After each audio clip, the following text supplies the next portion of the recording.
What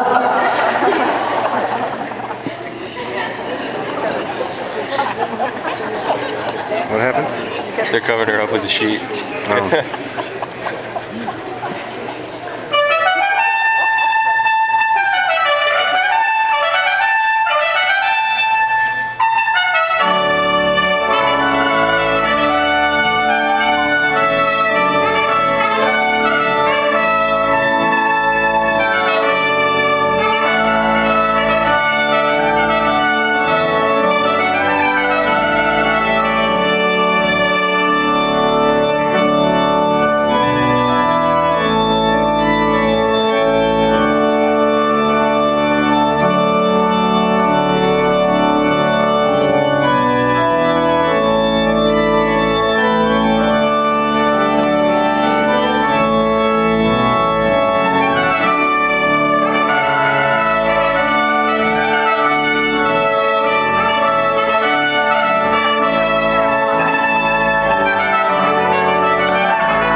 Like 6 years ago, when I first got the info to say, like, you're going to University of Notre Dame, I don't think there's any way that I would have predicted that 6 years from that day, I'd be in a minivan harmonizing journey for my random design.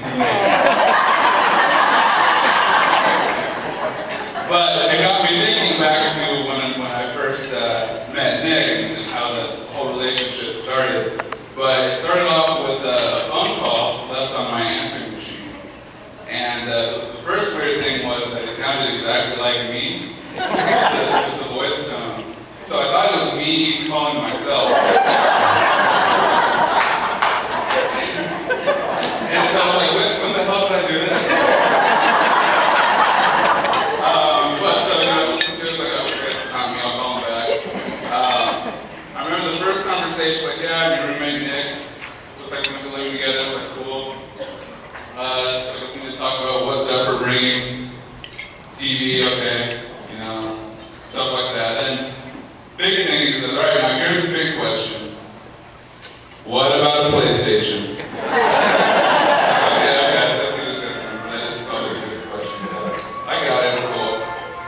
So we get there, get to campus, and I know he's trying to feel me out. I think I was doing stuff with my parents, shopping, so I was around for the freshman orientation stuff.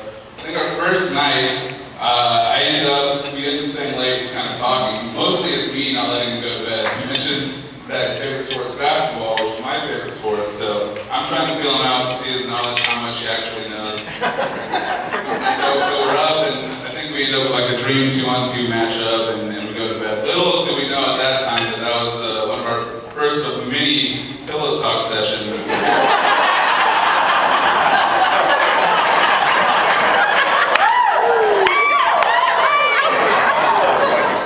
One of the first of many pillow talk sessions that we kept up for a good 4 years. The last 2 years were kind of hard because we moved into an apartment.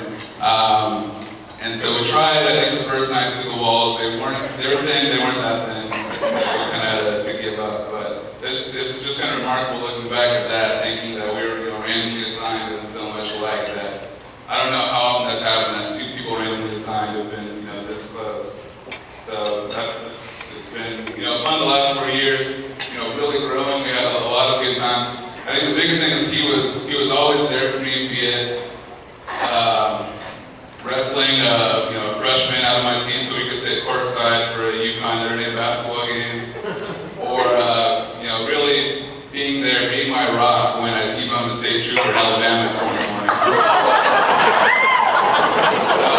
I was scared.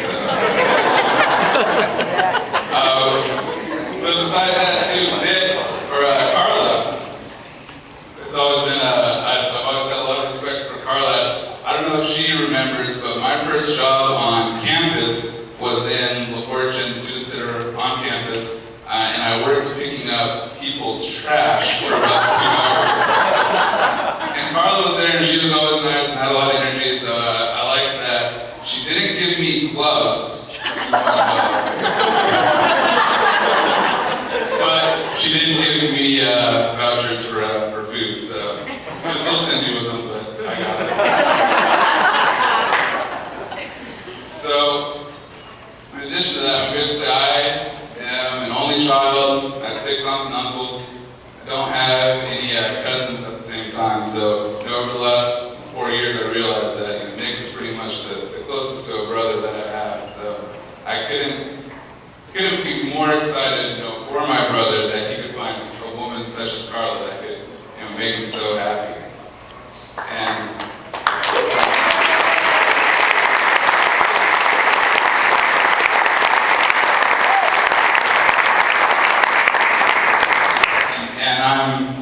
Even though when she first met us, I don't know how, we were pretty much inseparable at the time. I don't know how she went from the lesser attractive of the two.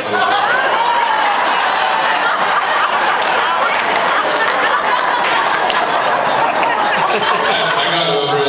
Moving forward, I couldn't be more excited to welcome you as my sister. You guys are beautiful.